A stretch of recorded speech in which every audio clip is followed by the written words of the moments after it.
Welcome to this week's edition of Confessions of a Fitness Professional. I'm your Fit Pro, Andrea Anderson, and I thought we would take kind of a fun approach for this week's session, talking about things that I learned from TikTok.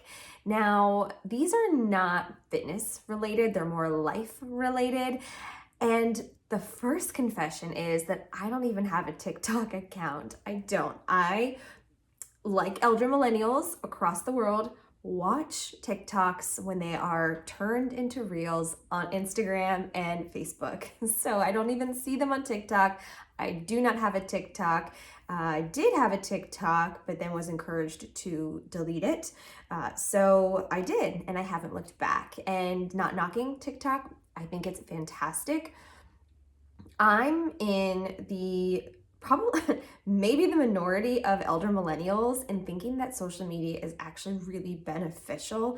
I know that it gets a bad reputation, and I know that people have feelings about, cyberbullying and the overconsumption and those kinds of cultures that have come with the rise of social media. But I find it really helpful in a lot of ways, and I want to share those ways with you. I think it can be really beneficial when used properly, and I don't think that you need to be on every single platform. I think it's important to kind of pick and choose what works best for you. So for me, my home base really was Facebook and my Facebook page, but I think I get a lot more traffic and a lot more attention for my fitness business from Instagram. So I try to create content that works for both. I'll change up the language a little bit. I'll change up how it's posted. And I'm trying my best not to sleep on YouTube, because I think I get a lot of YouTube traffic as well. And there's a lot of benefits there. I really grew up on Pinterest and Facebook. I really don't update my Pinterest. I don't think I've even logged onto it in a really long time. But maybe some of these things live on Pinterest as well. Let's dive in. I have 10 things that I've learned from TikTok. And if you are not watching, I just did air quotes because, again, I'm not on the TikTok. I watch TikToks as they are presented on Facebook and Instagram. Okay, the first thing that I learned from TikTok is, this is gonna sound really ridiculous, but I learned how to straighten my hair.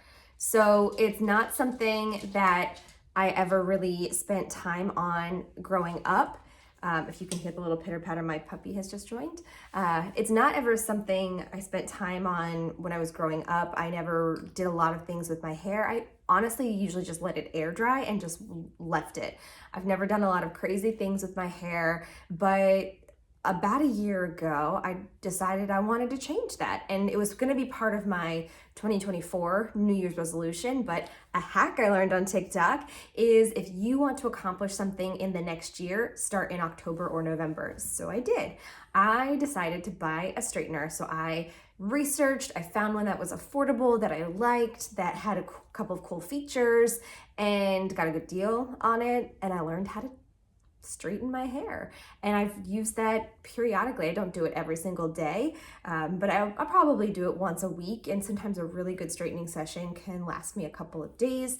I don't like to wash my hair every day. I teach a lot of fitness classes, and it just doesn't make sense for me to be washing my hair every day. So I learned how to straighten my hair, and I have a better sense of sort of how to wear it, how it falls, how to present, and it's something that I think when I take the time to do my hair, I feel really good about it. So I've been trying really hard not to wear it up during the workday.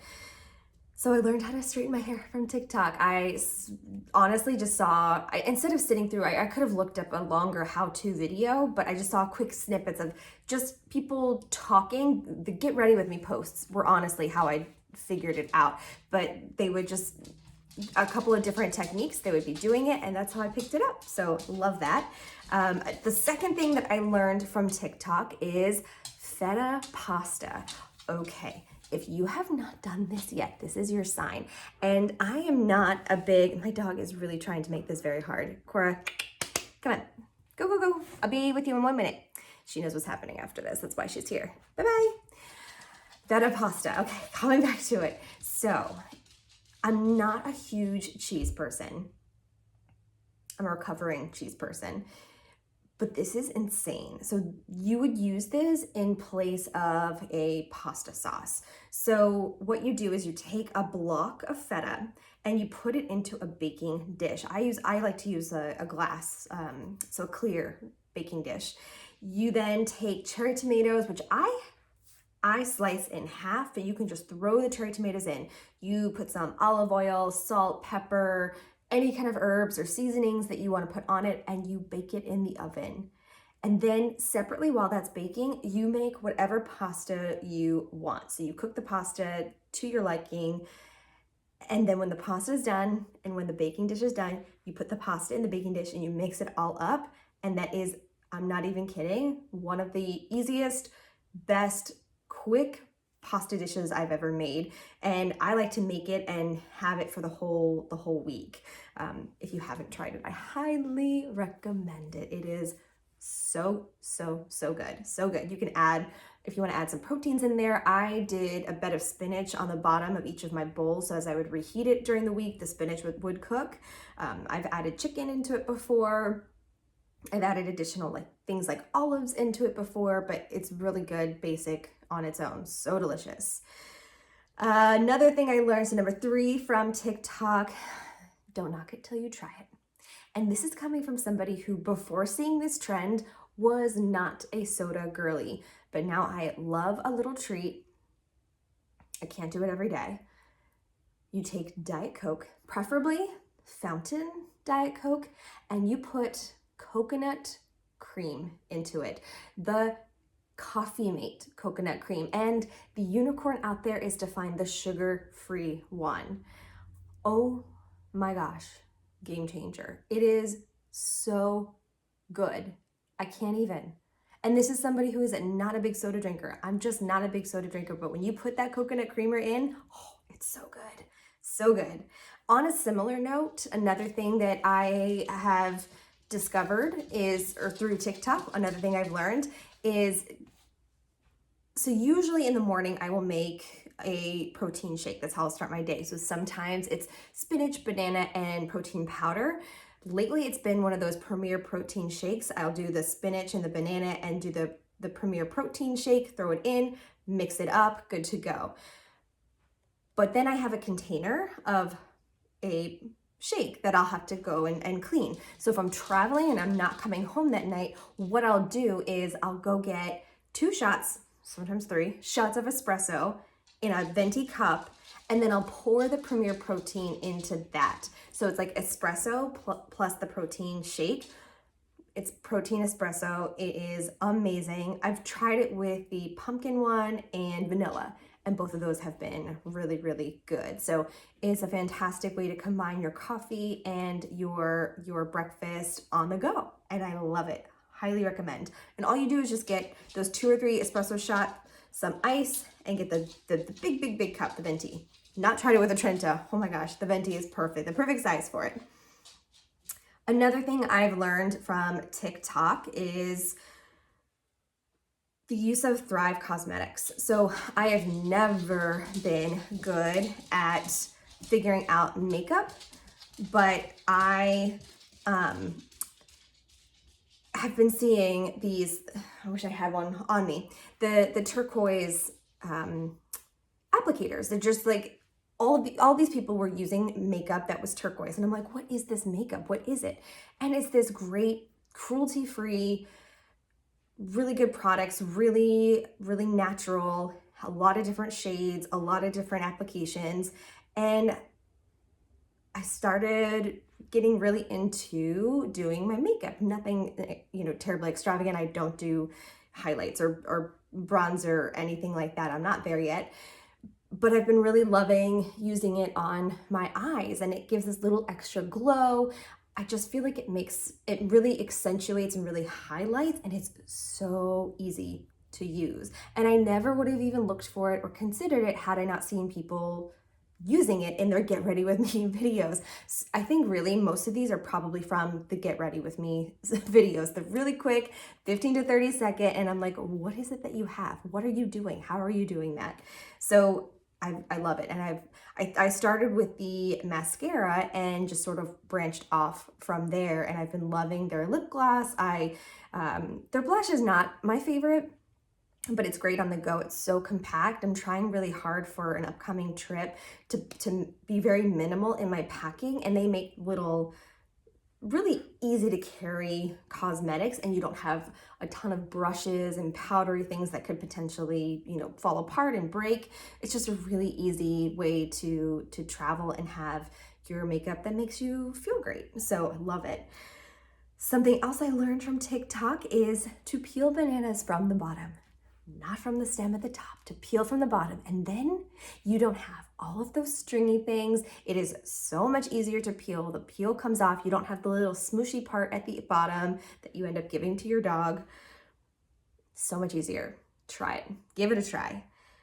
Something else I learned from TikTok, and of course I don't have them today, but this idea of I call it a Milky manicure. And when I have a Milky manicure, people really notice my nails, and they'll they'll comment on them. They look really good. They look natural, and they look really pretty. But I also discovered the Russian manicure, which is a dry manicure, and it pays a lot of attention to the cuticles. And now I've become somebody who rubs coconut oil on my cuticles every single night just to keep them, in between when I'm getting my manicures.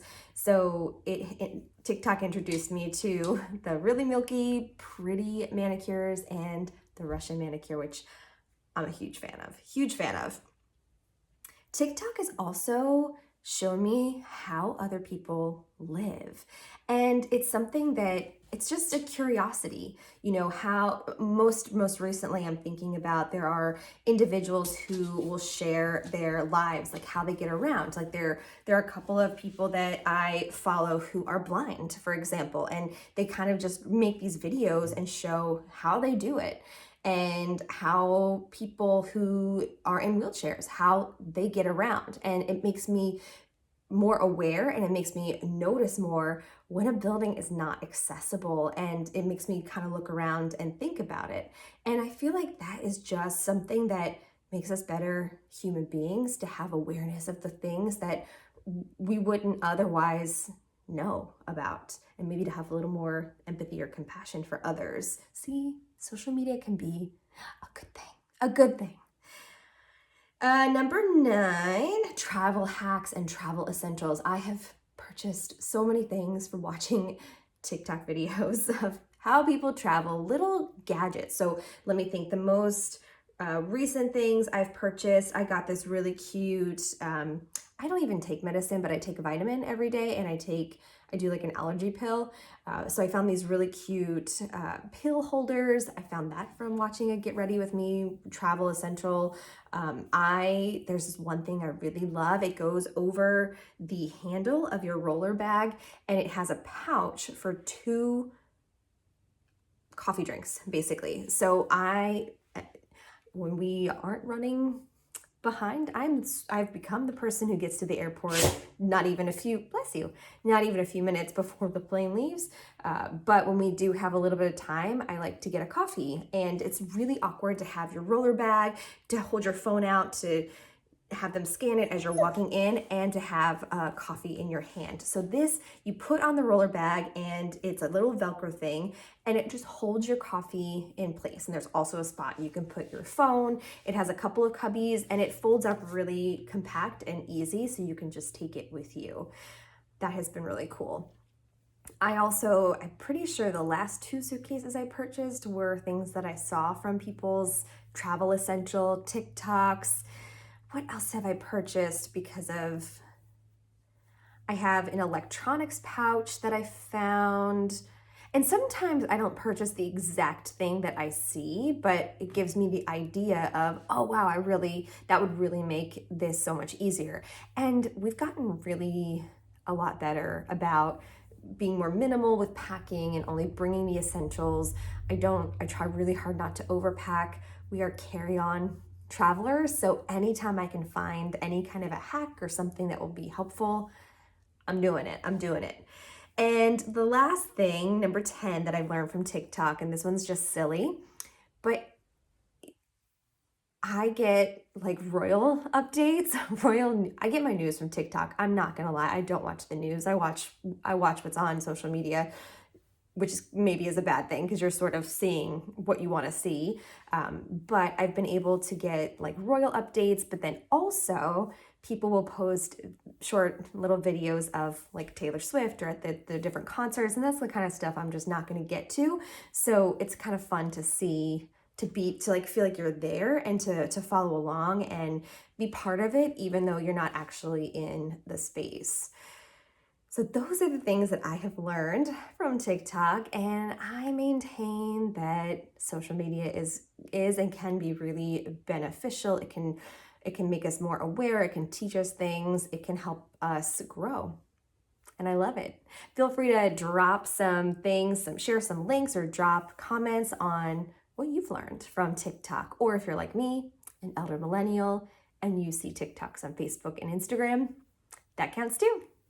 Thank you so much for joining me for this week's confession, and I will see you next time. Bye.